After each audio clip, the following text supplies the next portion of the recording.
The howling wind screamed across the desolate moors like a banshee mourning a lost soul. But it was the silent, white figure slumped against the frozen iron of the Ashbourne gates that truly chilled Arthur Sterling's blood. Before we journey into the heart of this icy night to discover how a single act of mercy rewrote the stars for two broken hearts, I invite you to join our community by subscribing to our channel. Your presence makes these stories come alive, and if you find yourself moved by this tale of redemption, please don't forget to subscribe to ensure you never miss a moment of our historical chronicles. Arthur, the 9th Duke of Ashbourne, was a man who had built his life out of granite and silence, a man who preferred the company of ancient ledgers and the flickering shadows of his library to the shallow glitter of London society. He had been called the Ice Duke by those who feared his stare, a title he wore with a grim sort of pride, for ice did not feel, and ice did not bleed when it was betrayed. But as the carriage lanterns flickered in the blizzard, casting long, dancing amber fingers across the snowdrifts, he saw her. She was barely more than a shadow against the white, a smudge of charcoal gray wool, nearly buried by the relentless falling flakes. His coachman, a man named Thomas who had served the Sterling family for 40 years, pulled the horses to a panicked halt, the animal's breath rising in thick, ghostly plumes. Arthur didn't wait for the step to be lowered. He threw open the door himself, his heavy fur-lined cloak billowing behind him like the wings of a predatory bird. The cold hit him with the force of a physical blow, needles of ice stinging his cheeks, but his eyes were locked on the woman. She was kneeling, her forehead pressed against the cold metal of the gate, her ungloved fingers curled around the bars as if she had died, trying to claw her way into a world that had long ago turned its back on her. When Arthur reached her, the silence of the snow seemed to amplify the shallow, rattling sound of her breath. He reached out, his large, calloused hand hovering for a second before he gripped her shoulder. She didn't move. She was so thin that she felt like a bird beneath the layers of wet, freezing fabric. Yet there was a startling heaviness to her center that Arthur realized with a jolt of pure electricity was the weight of a child. She was pregnant, heavily so, and she was dying in the dirt of his doorstep. With a grunt of effort and a sudden violent surge of adrenaline that he hadn't felt in years, Arthur scooped her into his arms. She was dangerously light, her head falling back to reveal a face of porcelain paleness, lips tinged with the terrifying blue of the grave. Her eyes stayed shut, her lashes heavy with frost. As he turned back toward the carriage, the wind ripped his hat from his head, but he didn't care. He felt the protrusion of her belly against his chest, the life within her fighting against the encroaching lethality of the frost. It was an affront to his sense of order. It was a tragedy he refused to permit on his land. "Drive!" he roared at Thomas, his voice cutting through the gale like a crack of thunder. "To the manor! Fetch the physician and tell Mrs. Higgins to fire every hearth in the east wing." He climbed into the carriage, cradling the stranger against his wool coat, trying to shield her with his own body heat. In the cramped, dim interior of the coach, the smell of wet wool and impending death filled the air. Arthur looked down at her features. She was young, perhaps no more than 24, with the delicate bone structure of a lady and the hollowed cheeks of a beggar. Her wedding band, a thin, cheap strip of gold, hung loosely on her skeletal finger.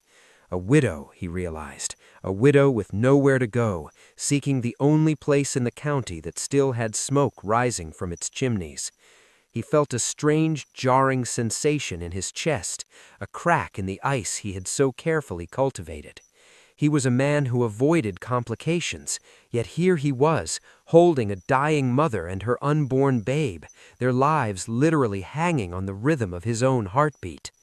As the carriage lurched toward the looming silhouette of Ashbourne Manor, Arthur found himself whispering a prayer he hadn't uttered since his own mother's passing, a desperate plea to the shadows that she would not slip away before they reached the warmth of the fire. The manor loomed out of the darkness, a fortress of gray stone that usually felt like a prison to Arthur, but tonight it was a sanctuary. The doors flew open before the carriage had even fully stopped, the staff spilling out with lanterns and blankets, their faces etched with shock. The Duke of Ashbourne did not bring guests home, and he certainly did not carry them through the front door like a common laborer. But Arthur ignored their stares. He strode through the great hall, his boots tracking slush onto the priceless Persian rugs, his focus entirely on the woman in his arms. He could feel a faint rhythmic thumping against his ribs, not his heart, but the baby kicking within her, a frantic, desperate signal for help. "She is freezing," he commanded, his voice tight with an urgency that startled his housekeeper, Mrs. Higgins. "Strip those wet clothes, get the warming pans, and for the love of God, keep her heart beating." He laid her down on the velvet sofa in the morning room, the fire already roaring in the hearth. As the women of the house swarmed around her, Arthur stood back, his hands trembling slightly, his cloak dripping onto the floor.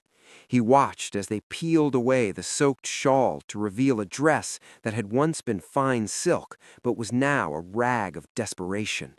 He saw the way her hand instinctively went to her stomach, even in her unconscious state, a mother's final reflex to protect her own.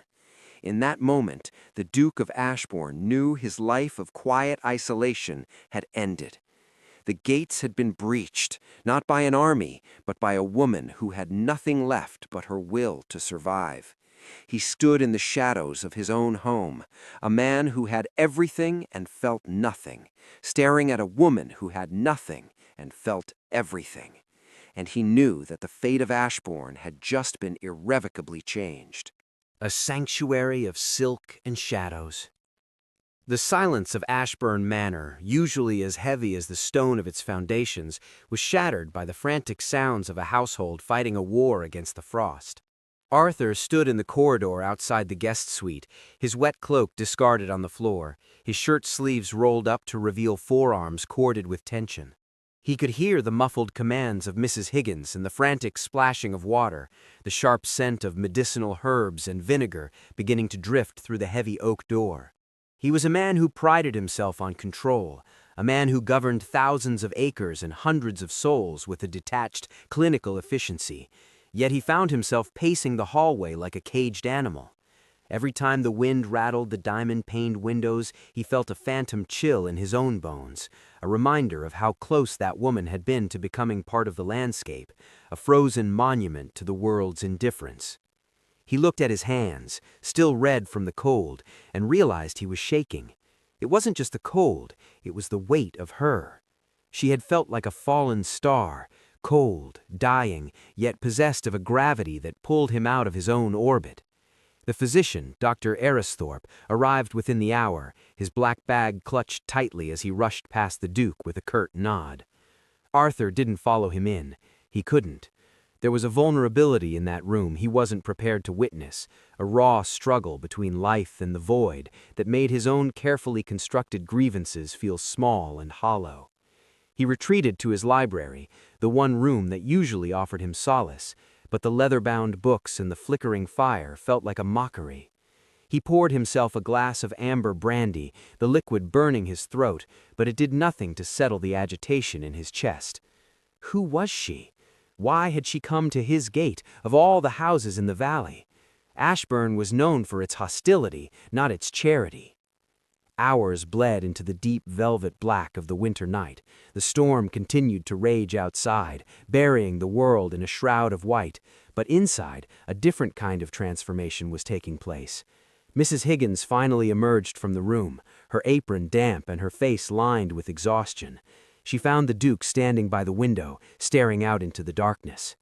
"She lives, Your Grace," the housekeeper whispered, her voice cracking with relief. "The doctor has managed to bring the fever down, though she is still trapped in the sleep of the exhausted.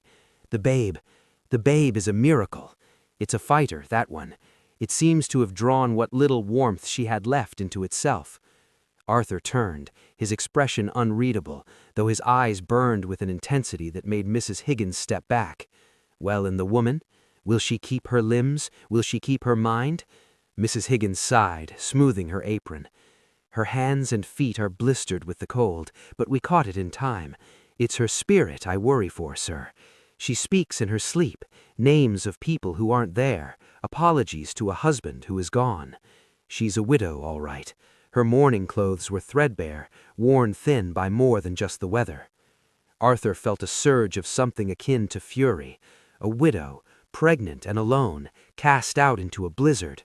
It spoke of a cruelty he knew all too well, the way the ton chewed up the vulnerable and spat them out once their utility or their wealth had vanished.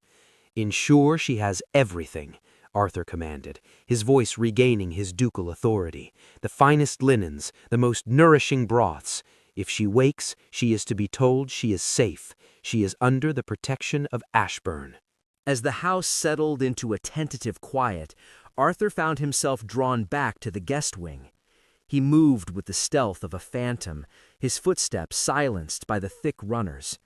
He pushed the door open just a crack, the warmth of the room spilling out to meet him. The woman, Clara, as he would later learn her name was, lay in the center of the massive four-poster bed, appearing smaller than ever amidst the expanse of cream silk. Her hair, a deep, rich chestnut, had been dried and fanned out across the pillows like a halo of silk. In the soft glow of the bedside lamp, the blue tint had left her skin, replaced by a waxen pallor that made her look like a marble effigy. Her breathing was deep and rhythmic now, a stark contrast to the ragged gasps at the gate.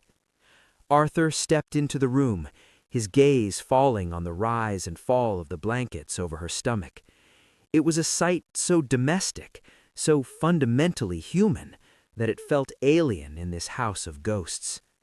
He had spent years ensuring that no one ever needed him, that no one ever had a claim on his heart or his resources, yet this stranger had bypassed every defense he possessed. He reached out, his hand hovering over the foot of the bed, wanting to touch the fabric just to ensure she was real. He was struck by a sudden, piercing realization. If he hadn't decided to check the gates one last time, if he had stayed by his fire, she would be a corpse by morning. The thin line between life and death had been held by his hand alone. The shadows in the room seemed to pulse with the shared history of the manor, a place where joy had long been an uninvited guest. Arthur thought of his own wife, a woman of cold ambition who had died in a carriage accident years ago, leaving him with a bitter taste for companionship and a cynical view of the sacred bond of marriage. He had thought himself finished with the whims of the heart, but as he watched the stranger stir, a soft moan escaping her lips, he felt a protective instinct so primal it frightened him.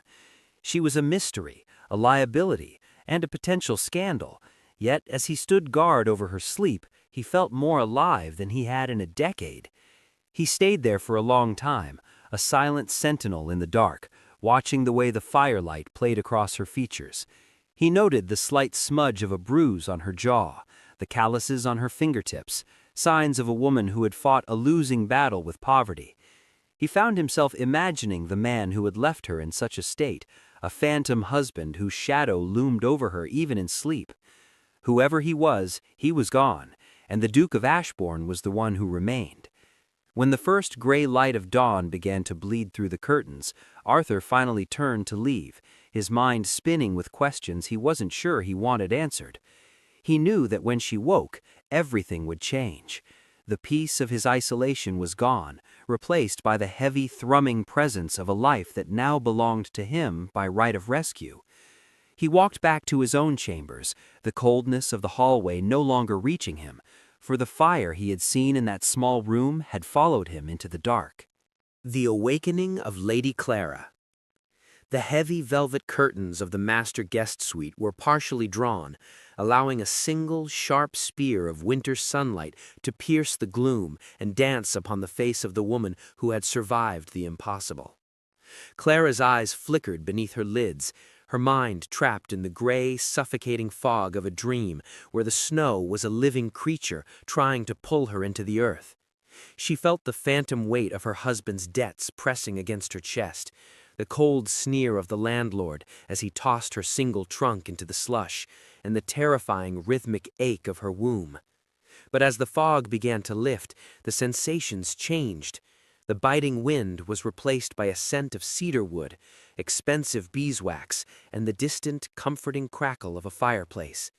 Her fingers, which she expected to feel like frozen wood, brushed against the softest silk she had ever known. A gasp caught in her throat, a small, wounded sound that seemed to echo in the vastness of the room. When her eyes finally snapped open, she didn't see the stars or the terrifying iron bars of a gate. Instead, she saw a ceiling of intricately carved plaster, gilded with gold leaf that shimmered in the morning light. For a terrifying moment, she wondered if the blizzard had won, and this was the afterlife, a silent, opulent hall for those who had died with nothing. She tried to sit up, her muscles screaming in protest, a sharp groan escaping her lips as the weight of her pregnancy reminded her that she was very much still bound to the physical world. "Do not strain yourself, madam. You are safe, though your body is not yet convinced of it." The voice was deep, resonant, and held the timbre of a man accustomed to being obeyed without question. Clara's head whipped toward the sound, a spike of panic flaring in her chest. Sitting in a high-backed wing chair in the corner of the room was a man who looked as though he had been carved from the very stone of the manor. He was dressed in a charcoal-gray waistcoat, his cravat perfectly tied, but his dark hair was slightly mussed, and there were shadows beneath his eyes that suggested he had not slept. This was the man from the gate, the dark titan who had reached through the storm to claim her. Clara pulled the duvet up to her chin, her knuckles white, her gaze darting around the room as if looking for an exit. Where am I?" she rasped, her voice sounding like dry parchment. "And who are you?" Arthur didn't move, but his gaze intensified, a predatory yet strangely protective focus that made her heart hammer against her ribs. "You are at Ashbourne Manor, and I am Arthur Sterling. You collapsed at my gates last night, in the middle of a secondary gale. Had my coachman not seen your shawl, the snow would have claimed you before the hour was out." The memory hit her then, the bone-deep cold, the way her legs had simply ceased to function, the terrifying silence of the moors. Tears, hot and stinging, pricked at her eyes, but she blinked them back with a fierce, practiced pride. I did not mean to trespass," she whispered, her chin trembling. "I was looking for the village. I must have taken the wrong turn at the crossroads. I have no money to pay for this, my lord. I cannot stay here." Arthur stood up then, his height dwarfing the furniture, his presence filling the room until the air felt thick. He walked to the foot of the bed, his expression unreadable. "You are in no condition to go to the village, let alone leave this room. The physician says you were minutes away from heart failure. And then there is the matter of your child." Clara's hand went instinctively to her stomach, her protective urge flaring. "My baby! Is the baby—" "The child is well," Arthur interrupted, his voice softening just a fraction, a change so subtle it was almost imperceptible. "Stronger than its mother, it seems. It has been quite active this morning, according to Mrs. Higgins." Clara let out a breath she felt she had been holding since her husband's funeral. She sank back into the pillows, the adrenaline leaving her and leaving a hollow, aching exhaustion in its wake. She looked at the Duke, this man of ice and stone, and saw the sheer wealth of his surroundings. She was a beggar in a palace, a widow with a tarnished name, and a belly full of a child who would have no inheritance. "Why did you bring me in?" she asked, her voice small. "A man of your station, you could have sent for the parish constable. You could have left me to the charity of the church." Arthur stepped closer, his shadow falling over her. He looked at the thin gold band on her finger, the symbol of a life that had failed her. "The parish is 5 miles away, and the church would have buried you in a potter's field," he said, bluntly. "I do not care for the church, and I care even less for the parish. I found you on my land. That makes you my responsibility." There was a hardness in his words, but Clara sensed it was a shield. She had spent years reading the subtle shifts in men's moods. Her husband had been a man of many tempers, and the Duke did not radiate cruelty. He radiated a profound, echoing loneliness that matched her own. "My name is Clara," she said, reclaiming a piece of her identity. "Clara Vance. My husband was Thomas Vance. He passed 4 months ago." Arthur nodded slowly, acknowledging the information as if filing it away in a ledger. "Well, Mrs. Vance, for the time being, you will remain here. You will eat, you will rest, and you will regain your strength. I do not tolerate weakness in my house, and you look as though a stiff breeze would shatter you."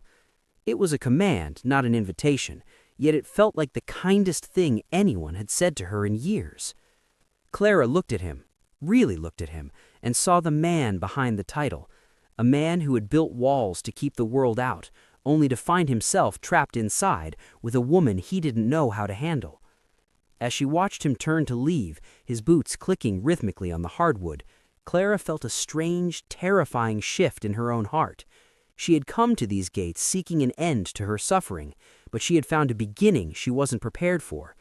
She looked down at her hands, now clean and warm, and realized that for the first time since Thomas had died, she wasn't afraid of the next hour. She was in the lair of the Ice Duke, and yet the room was filled with the heat of a fire that refused to go out.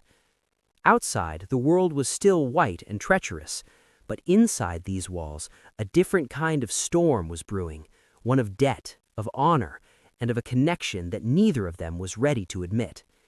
She closed her eyes, the scent of cedarwood following her back into a dreamless, healing sleep, while down in the library, the Duke of Ashbourne sat at his desk and stared at a blank piece of parchment, unable to focus on anything but the memory of a woman's blue lips turning pink under his roof. Whispers of the past. The days that followed the great blizzard were hushed, the manor wrapped in a thick, insulating blanket of white that seemed to mirror the growing intimacy within its walls.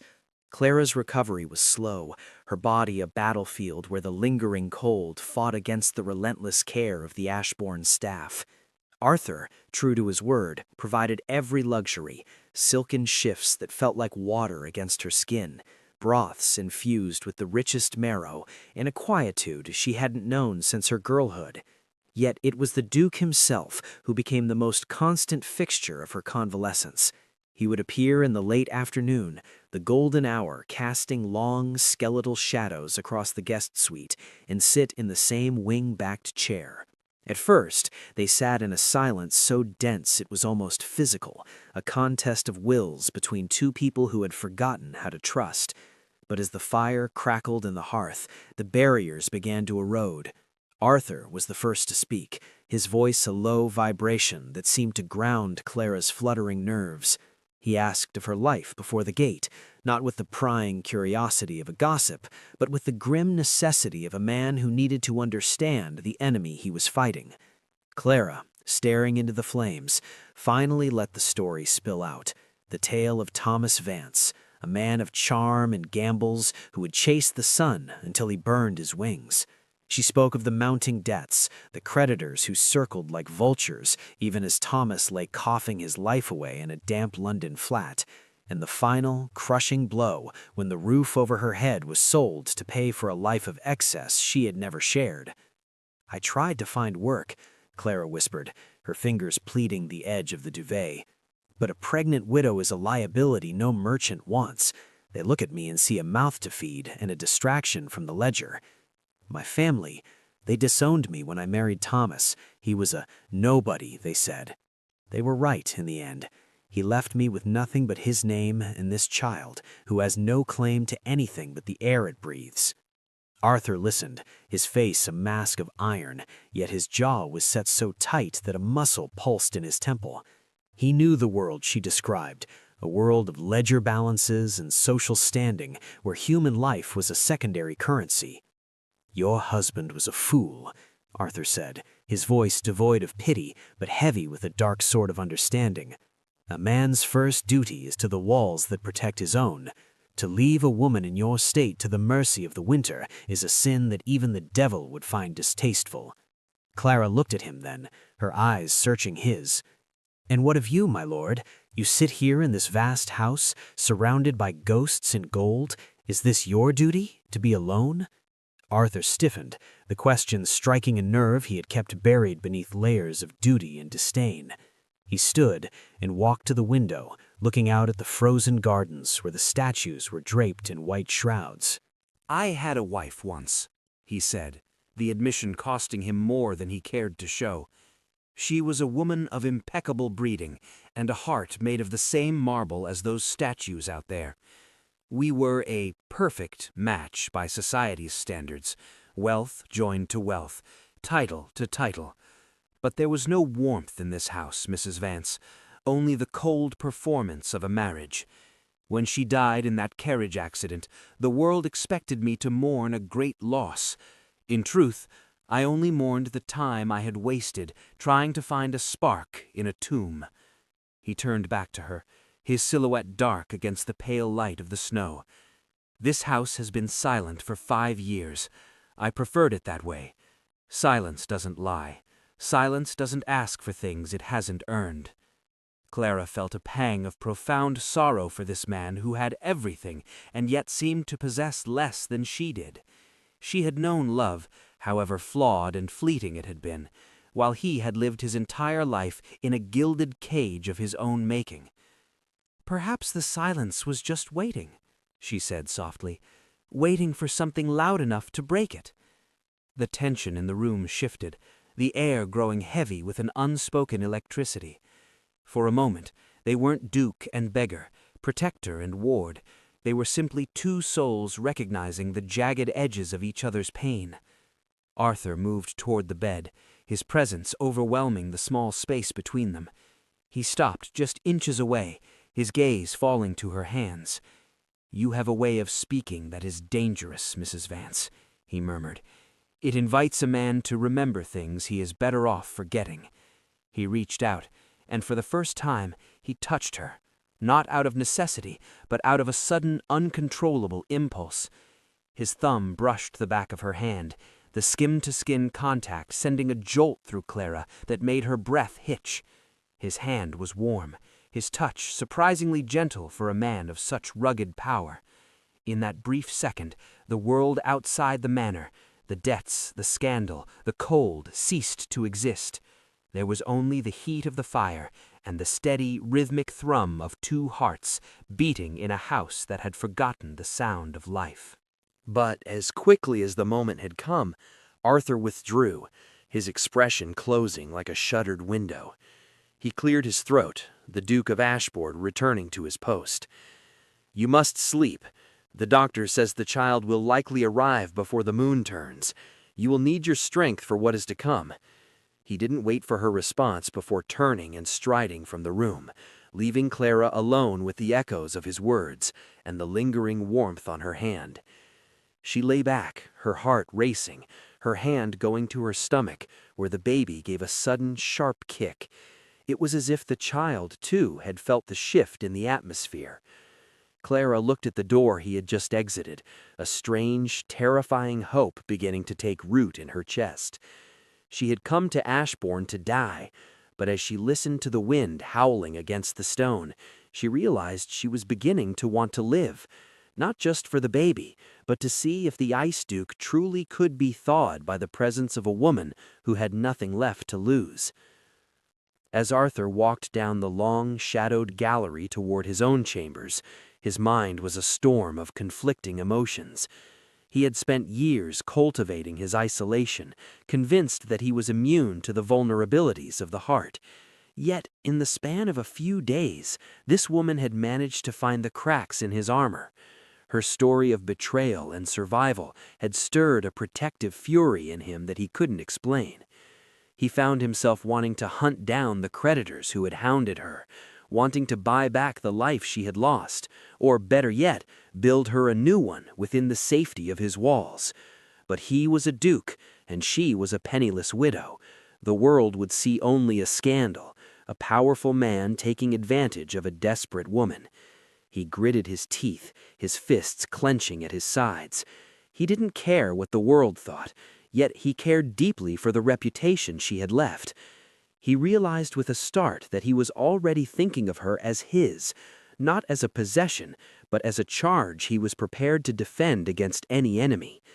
He reached his room and slammed the door, the sound echoing through the empty halls, a defiant declaration against the silence he had once cherished.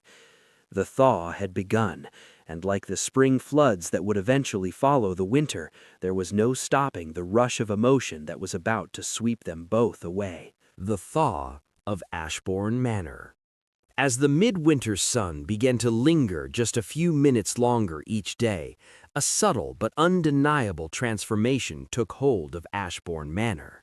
The heavy, stagnant air that had characterized the estate for years, an air of dust, old ledgers, and mourning, was slowly replaced by the scent of lavender water, beeswax, and the wholesome aroma of nutritious stews.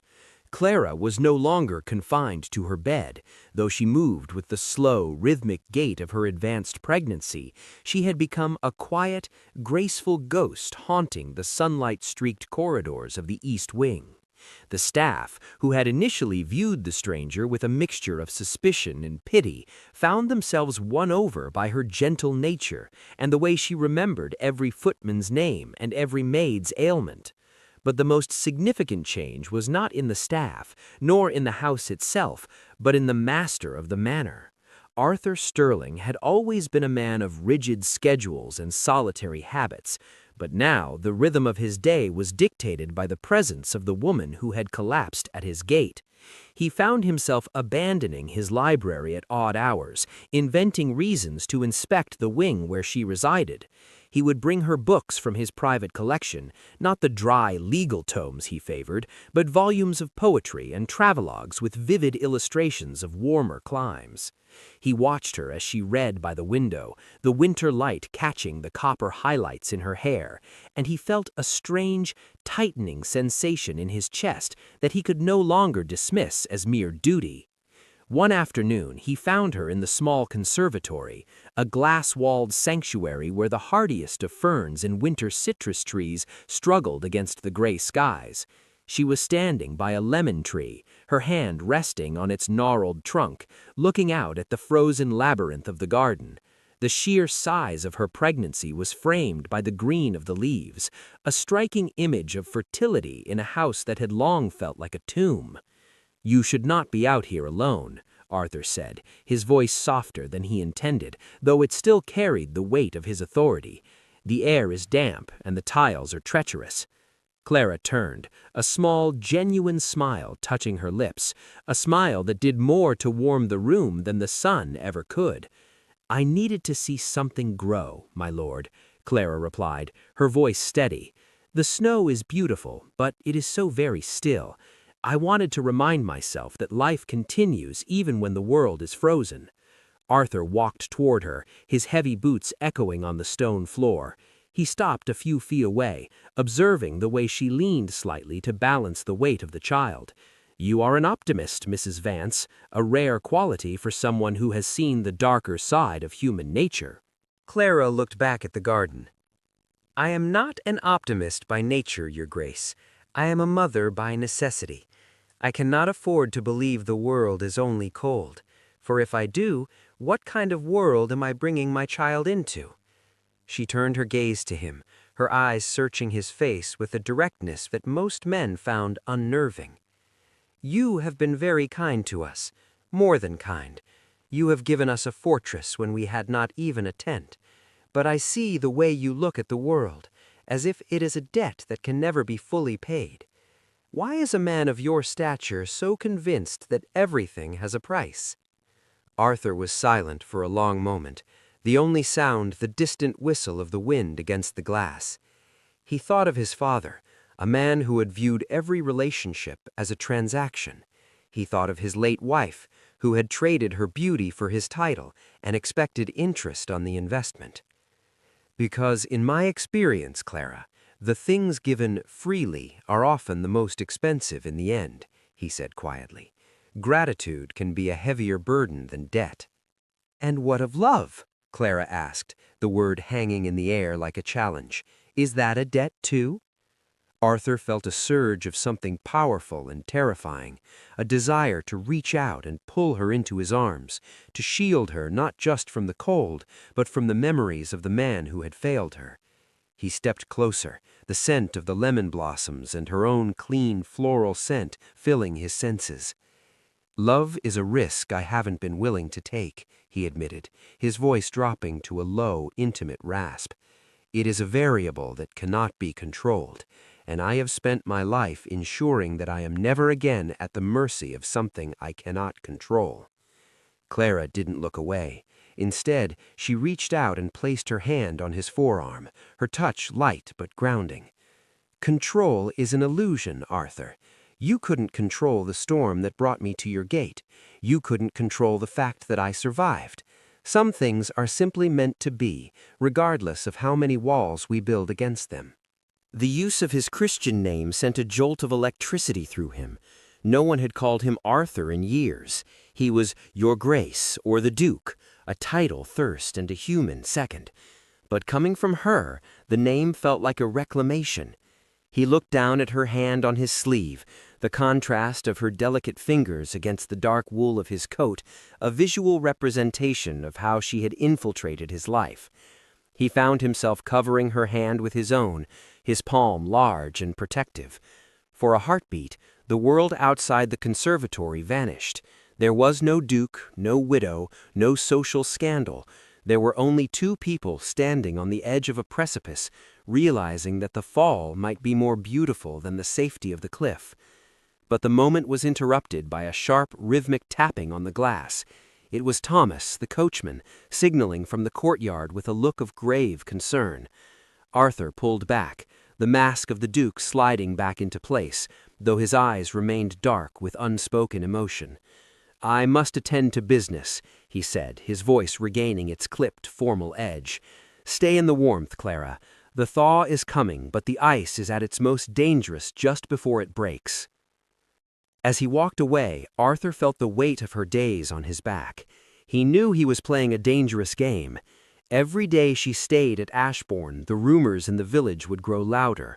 The local gentry would whisper of the Ice Duke and his pregnant ward, and the shadow of scandal would eventually reach the ears of his peers in London.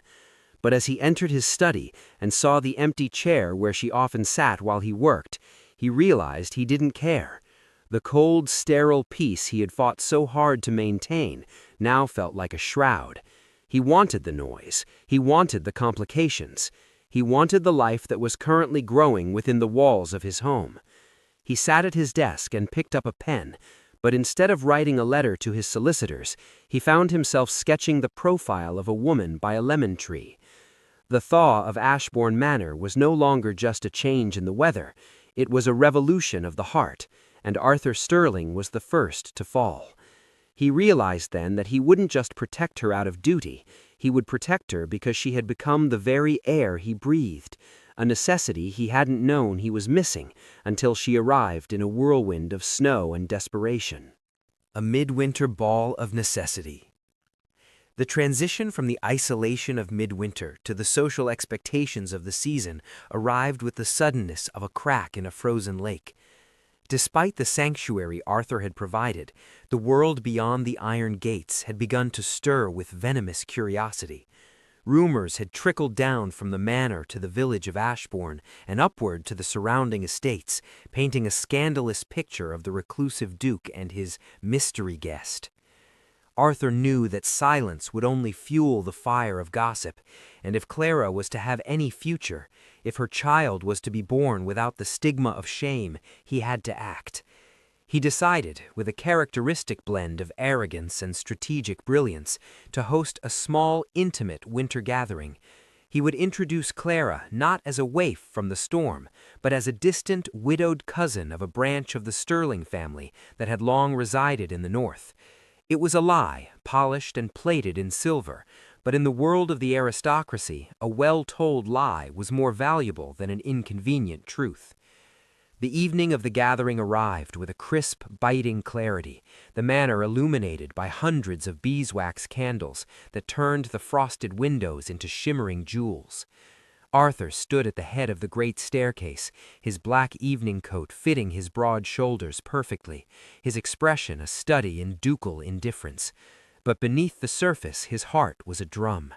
He was waiting for her. When Clara finally appeared at the end of the gallery, the air seemed to leave the room. Mrs. Higgins had worked wonders with a gown of deep sapphire velvet, the high waistline accommodating her pregnancy with a regal grace that made her look like a queen from an ancient tapestry. Her hair was swept up in a complex arrangement of braids and curls, held in place by a single modest pearl pin that had belonged to Arthur's mother. As she approached the stairs, her hand trembling slightly as it rested on the mahogany banister, Arthur stepped forward to meet her. He reached out, taking her hand and tucking it into the crook of his arm. "You look magnificent," he whispered, his voice for her ears alone. "The Ice Duke's manor has never seen such a thaw." Clara looked up at him, her eyes wide with a mixture of terror and trust. "I feel like an imposter, Arthur. These people, they will see right through me. They will see the mud of the gate on my hem." Arthur squeezed her hand, his gaze fierce. "They will see only what I allow them to see. You are a sterling tonight by my decree, and I would like to see the man or woman brave enough to challenge my word." As they descended into the ballroom, a hush fell over the gathered gentry. The local baron, a man of more wine than wit, and his sharp-tongued wife, Lady Beatrice, were the first to approach. Arthur navigated the introductions with a cold, surgical precision. He spoke of Clara's late husband's unfortunate investments and the familial duty that had brought her to Ashbourne. He watched as Lady Beatrice's eyes scanned Clara's sapphire gown, looking for a flaw, but found only the quiet, unshakable dignity of a woman who had survived the worst the world could throw at her. Throughout the evening, Arthur never left her side. He was her shield and her anchor, guiding her through the treacherous waters of small talk and social barbs. He noticed the way the younger women whispered behind their fans, their eyes filled with a mixture of envy and awe, and he felt a sudden, sharp surge of possessiveness. He didn't want these people looking at her. He didn't want them breathing the same air. He realized with a jolt of clarity that hit him harder than the brandy that he wasn't just protecting her reputation, he was protecting his heart's new home. The music, a soft and haunting violin melody, filled the hall, and for a moment the tension of the ruse faded. Arthur led Clara to a quiet alcove near the refreshment table, away from the prying eyes of the baron. "You are doing remarkably well," he said, handing her a glass of chilled water. "Better than I ever did at these wretched affairs." Clara took a sip, her breathing finally evening out. "It is easier when I have someone to hold on to," she admitted softly, her gaze dropping to where his hand still rested near hers. "I spent so long being the one who had to be strong for Thomas, the one who had to hide the bills and make the excuses. To have someone stand in front of me, it is a feeling I had forgotten." The romantic tension between them, which had been simmering in the quiet corners of the library and the conservatory, now boiled over in the crowded room. In the midst of the glitter and the gold, they were the only two people who truly saw each other. Arthur leaned in, the scent of her lavender water mixing with the pine and smoke of the ballroom. "I would stand in front of the world for you, Clara," he murmured, the confession raw and unpolished. The weight of the moment was broken by a sudden commotion at the entrance of the hall. A man, dressed in travel-stained clothes that stood out like a bruise against the finery of the guests, was arguing with the butler. Arthur's eyes narrowed, his ducal mask snapping back into place. He felt Clara stiffen beside him, her face losing what little color it had gained. "No," she breathed, her voice a mere ghost of a sound. "It cannot be." Arthur followed her gaze to the man at the door, a man with a sharp fox-like face and eyes that roved the room with a predatory greed. This was not a guest. This was the shadow Clara had been running from, the physical manifestation of the past she thought she had left behind in the snow. Arthur stepped in front of her, his hand going instinctively to the small of her back. He didn't know the man's name yet, but he knew the type, a scavenger, a man who fed on the remains of other people's lives. The ballroom grew quiet as the stranger pushed past the butler, his eyes locking onto Clara with a sickening triumph. The midwinter ball, intended to be her debut, had suddenly become a battlefield, and Arthur realized that the fight for Clara's future was only just beginning. Shadows at the door. The air in the ballroom, once warm and fragrant with the scent of expensive beeswax and pine, suddenly felt as thin and biting as the gale that had nearly claimed Clara's life. The stranger at the door, a man with greasy, slicked-back hair and a coat that smelled of stale tobacco and rain, marched into the center of the room, his presence an oily stain upon the Duke's pristine floor. He ignored the gasps of the local gentry and the horrified looks of the ladies, his yellowed gaze fixed entirely on Clara. "So, the little bird flew from the cage, only to find a gilded nest?" The man sneered, his voice a sharp, grating rasp. Clara's fingers dug into Arthur's sleeve, her knuckles white, her entire body trembling with a terror so profound it seemed to vibrate through the Duke's own arm. "Silas," she whispered, the name sounding like a curse. Arthur felt the temperature of his blood drop. This was Silas Vance, the cousin of Clara's late husband, a man who had built a career out of the legalistic picking of bones.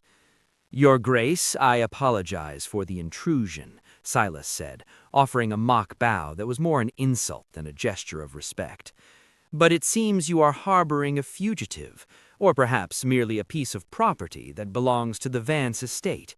My dear cousin Clara here forgot to mention that when Thomas died, he left certain obligations, and since she carries the only remaining asset of the Vance name in her belly, I have come to collect what is rightfully mine." A collective gasp rippled through the room. The distanced cousin story Arthur had so carefully crafted was shattered in an instant, the truth of Clara's destitution laid bare before the very people Arthur had sought to impress. But Arthur didn't look at the guests. He looked at Silas with a cold, murderous intent that made the smaller man's smirk falter. "You are trespassing, Mr. Vance," Arthur said, his voice a low, dangerous rumble that carried to every corner of the hall. "And you are speaking of a lady who is under my protection. I suggest you choose your next words with extreme care, for they may be the last you utter in this county." Silas gave a high, nervous laugh, glancing at the crowd for support. "Protection? Is that what the ton calls it these days? I have the papers, Your Grace. Thomas signed over the guardianship of any heirs to me in exchange for the clearing of his gambling chits. This woman fled in the middle of the night to avoid the transfer. I don't care about her. She can rot in the snow for all I'm concerned. But that child is a Vance. It is my ward by law, and I'll not have a sterling bastardizing a name that still has a shred of value." The cruelty of the statement was like a physical blow. Clara let out a small, broken sob, her hand going to her stomach as if she could pull the child deeper into her own body. Arthur felt a white-hot rage, a fire he had spent a lifetime dampening, roar to life. He stepped forward, moving with a predatory grace that forced Silas to stumble backward. "You speak of law," Arthur hissed, "but you forget that in this house I am the law. You will leave this manor now. If you ever set foot on Ashbourne land again, or if you ever breathe a word of this lady's name in a public house, I will ruin you. I will buy your debts, I will seize your assets, and I will ensure that the only wardship you ever know is a cell in Newgate." Silas's face turned a mottled purple, but he saw the iron in the Duke's eyes and knew he was outmatched. He retreated toward the door, pointing a shaking finger at Clara. "This isn't over. You can't hide her forever, Sterling. The courts will hear of this. I'll drag her name through every gutter in London." As the butler finally escorted the man out into the night, the ballroom remained in a stunned, suffocating silence. The local gentry looked at Clara not with the respect Arthur had demanded, but with the cold, judging eyes of those who had found a scandal to chew on. Arthur turned to her, his expression softening instantly as he saw the tears streaming down her face. He didn't care about the Baron, or Lady Beatrice, or the whispers that would surely fill the village by morning. He saw only the woman who had brought light into his dark house, now flickering on the verge of being extinguished.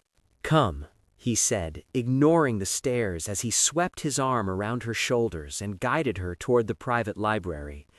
Behind them, the party began to dissolve into a cacophony of hushed voices, but Arthur didn't look back. Once inside the library, the heavy oak doors muffled the world, leaving them in the amber glow of the hearth. Clara collapsed into a chair, her head in her hands. "It's ruined," she sobbed. "I've ruined everything for you, Arthur. They know I'm nothing, and Silas, he won't stop. He'll take my baby. He'll take the only thing I have left." Arthur knelt before her, a gesture of humility that would have shocked anyone who knew the Ice Duke. He took her shaking hands in his grip firm and steady. "He will take nothing," Arthur promised, his voice thick with an emotion he could no longer hide. He spoke of assets and names, but he forgot one thing. He forgot that I have more power in my pinky finger than his entire lineage has ever dreamt of. I will fight him in every court in the land if I must. But more importantly, Clara, you are not nothing. You are the woman who woke me up, and I will not let the world put me back to sleep." The romantic tension that had been building for weeks reached a breaking point. In the shadow of the threat, the truth of their connection was undeniable. Clara looked at him, her eyes red-rimmed but searching. "Why?" she asked. "Why do you care so much for a stranger you found in the snow?" Arthur reached up, his thumb brushing a tear from her cheek. "Because the man who found you was a ghost," he whispered, "and the man who is holding you now finally feels like he has something worth living for." He leaned in, his forehead resting against hers, the two of them a world unto themselves, as the shadows of the past continued to howl at the door. He knew the battle was far from over. Silas would return, and society would be ruthless. But as he felt the baby give a defiant kick against his hand, Arthur knew he would burn the world to the ground before he let anyone take this family away from him. The storm within. The aftermath of the ball left Ashbourne Manor in a state of siege, not from the snow, but from the crushing weight of public judgment and the looming shadow of Silas Vance's threats. By morning, the local gentry had withdrawn their invitations, and the silence that returned to the halls felt different. Not the peaceful solitude Arthur had once craved, but a heavy, suffocating tension. Inside the morning room, Clara stood by the window, her silhouette framed by the bleak winter light. She watched the gray clouds churning above the moors, feeling as though she were a lightning rod bringing destruction down upon the only man who had shown her mercy. The realization that Arthur's sterling reputation was being tarnished by her very presence felt like a physical weight, heavier even than the child she carried. When the door opened and Arthur stepped in, his face drawn and weary from a night spent in correspondence with his solicitors, Clara didn't turn. She couldn't bear to see the regret she was certain would eventually surface in his eyes. "The lawyers are confident, Clara," Arthur said, his voice level but lacking its usual resonance. "Silas's claims are based on a debt that died with your husband. He has no legal standing to claim guardianship in this jurisdiction." Clara finally turned, her eyes hollow. "In a courtroom, perhaps, but in the eyes of the world he has already won. He has made me a scandal and you a target for every wagging tongue from here to London." She stepped toward him, her hands clasped over her stomach. "I cannot stay, Arthur. Every hour I remain under this roof, I am stealing your honor. You are a duke of the realm, and I am a woman who was found in the dirt. If I leave now, perhaps the whispers will die down. Perhaps you can go back to the life you had before the storm." Arthur's reaction was instantaneous. He crossed the room in 3 strides, his presence looming over her, his eyes flashing with a sudden, sharp anger that was born of pure terror at the thought of her departure. "The life I had before?" he echoed, his voice a low, dangerous rasp. A life of counting the minutes until the sun went down? A life where the only thing I felt was the chill of my own shadow? Do you truly think so little of me, Clara, that you believe I value a title or a social invitation over the pulse of life you've brought into these rooms? He reached out, grabbing her shoulders, not with force, but with a desperate need to ground her. You are not a scandal. You are the only thing in this world that makes sense to me. If you walk out those gates, you aren't saving my honor. You are ensuring that I spend the rest of my days as a hollow shell of a man. Clara shook her head, tears spilling over. But the child, Silas will use the child to hurt you. He will claim I seduced you, that the babe isn't Thomas's. He will drag us through the mud until there is nothing left but shame. The air between them crackled with the raw, unfiltered truth of their situation. The romantic tension that had been a gentle hum was now a roar, a demand for acknowledgement that could no longer be silenced by propriety or fear. Arthur pulled her closer, his forehead dropping to rest against hers. "Let him try," he whispered fiercely. "Let him bring his lies. I have lived my life in a fortress of ice, Clara, but you have set fire to the foundations. I would rather be ruined with you than be the most respected man in England without you." He moved his hand from her shoulder to her cheek, his thumb tracing the line of her jaw with a tenderness that broke the last of her defenses. "I love you, Clara. Not out of pity, not out of duty. I love the way you look at a lemon tree and see hope. I love the way you challenge my silence. I love you for being the only person brave enough to collapse at my gate and demand that I remember how to be human." Clara let out a broken cry, her hands flying up to clutch at his lapels. "I love you too," she whispered back, the words a confession and a surrender. "I loved you from the moment you carried me out of the dark. But I am so afraid, Arthur. I am so afraid for the baby." Arthur didn't answer with words. Instead, he tilted his head and captured her lips in a kiss that tasted of salt and desperation and a profound, life-altering hope. It was a kiss that burned away the cold of the moors and the cruelty of the ton, a seal upon a covenant that neither of them fully understood yet.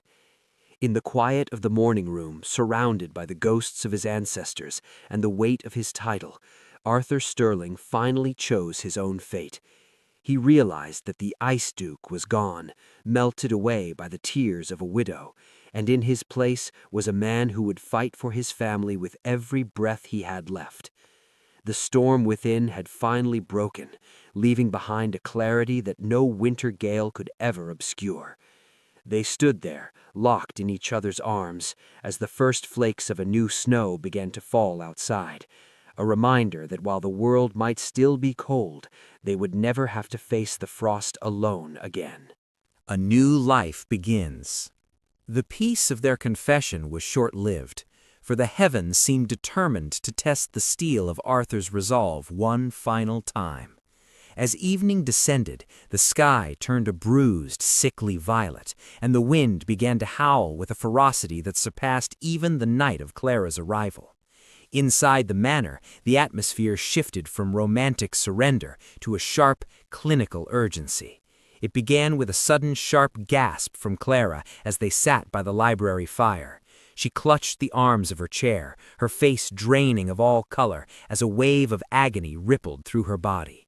The child, perhaps sensing the turmoil of the previous days or simply decided that it would wait no longer for its debut, was coming. Arthur was at her side in an instant, his heart hammering against his ribs. He had led men into business battles and faced down the most formidable political opponents in the Lords, but the sight of Clara's pain rendered him momentarily breathless. "Mrs. Higgins!" he roared, his voice echoing through the stone corridors like a clarion call. "The physician! Fetch Dr. Aristhorpe immediately!" The household was thrust into a state of controlled chaos. Thomas was dispatched into the teeth of the rising blizzard, though the man looked pale at the prospect of navigating the moors in such conditions. Arthur carried Clara upstairs to the master suite, not the guest room, but his own chambers, where the fire was largest and the bed most secure. He refused to leave her side, despite the scandalized looks of the elder maids. In this era, the birthing room was a female sanctuary, a place where men were expected to pace distant hallways and wait for the cry of a stranger. But Arthur was done with the expectations of the era. He sat on the edge of the bed, his large hand gripping Clara's, providing a solid anchor as she was tossed about by the rising tide of labor. Every contraction was a battle they fought together, her fingernails digging into his palm, her sweat mingling with the heat of the room. "Stay with me," she pleaded during a brief reprieve, her voice a ragged whisper. "Arthur, do not let them take me back to the dark."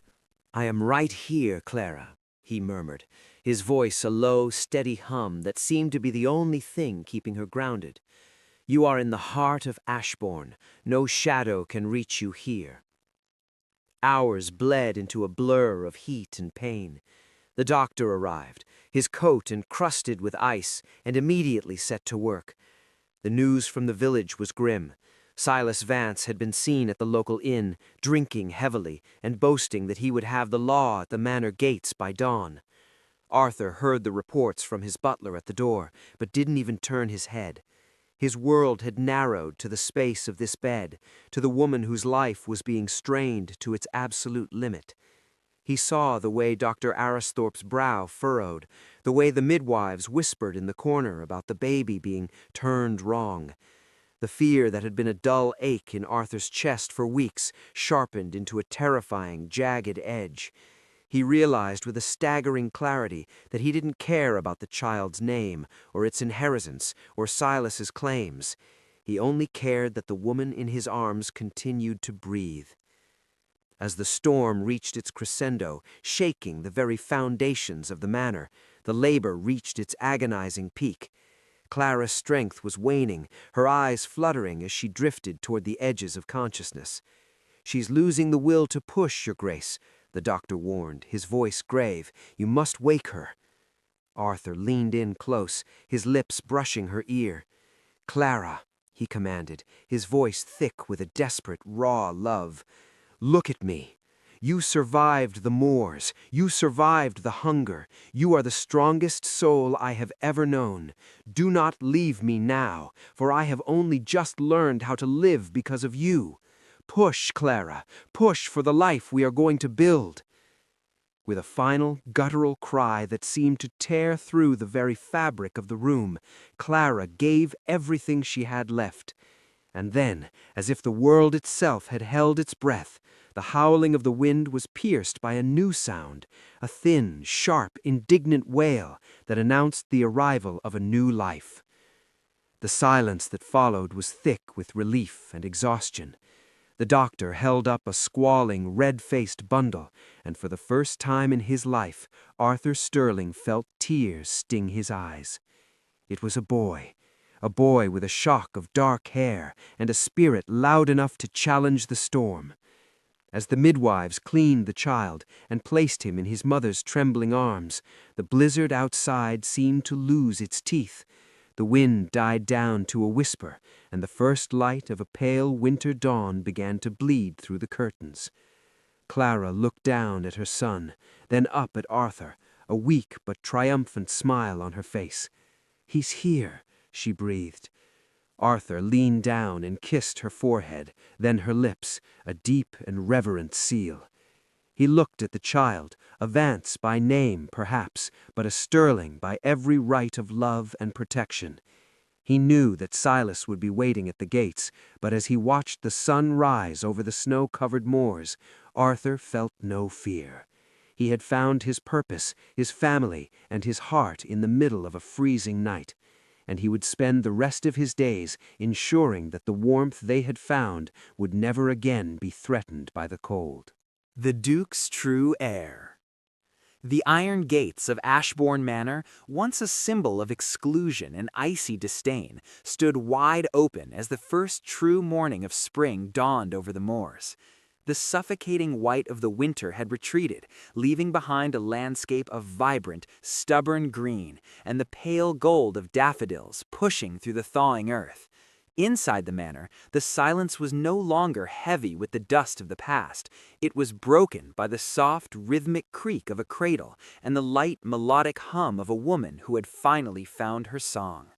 Arthur stood in the doorway of the nursery, a room that had been refurbished with the finest oak and sun-drenched silks. He watched Clara as she sat by the window, the morning sun illuminating the peaceful curve of her cheek as she cradled their son, little Thomas Arthur. The legal battle with Silas Vance had ended not with a whimper, but with a roar. Arthur had used his vast resources to expose Silas's own fraudulent dealings, sending the man scurrying into the shadows of the continent, never to return. The scandal that had once threatened to consume them had transformed into a legend of the county, the story of the ice duke who had found his heart in a snowdrift. Arthur walked into the room, his footsteps light on the polished floor. He placed a hand on Clara's shoulder, feeling the warmth of her skin through her muslin gown. She looked up at him, her eyes bright with a happiness that felt permanent. "He has your stubbornness, you know," she whispered, nodding toward the sleeping babe. "He refused his milk for an hour simply because I tried to wake him." Arthur chuckled, a sound that still felt new and wonderful in the halls of Ashbourne. "Then he is truly a sterling in spirit, if not yet in name," he replied. He leaned down, his finger tracing the tiny, perfect hand of the child who had changed the course of his destiny. He had already begun the legal process of formal adoption, ensuring the boy would inherit not just his protection, but his title and his legacy. The world outside would always have its seasons, its storms, and its coldness, but as Arthur pulled Clara into the circle of his arms, he knew the frost would never touch them again. They had survived the winter of their souls and emerged into the light they had built together. The reclusive duke and the freezing widow were gone, replaced by a family forged in the fires of mercy and the unshakable power of a love that had defied the stars. Ashbourne Manor was no longer a fortress, it was a home, and its gates would remain open for all the years to come. In the coldest seasons of our lives, when the world seems to have barred every gate against us, it is easy to believe that the frost will last forever. But remember the story of Ashbourne. Sometimes the very storm that threatens to break you is the one that carries you to the place where you truly belong. Your resilience is not just about enduring the cold. It is the fire that eventually melts the hearts of those around you and clears the path to your own redemption. No matter how deep the snow or how heavy the silence, keep walking. Your thaw is coming, and your greatest story often begins the moment you think you have reached the end.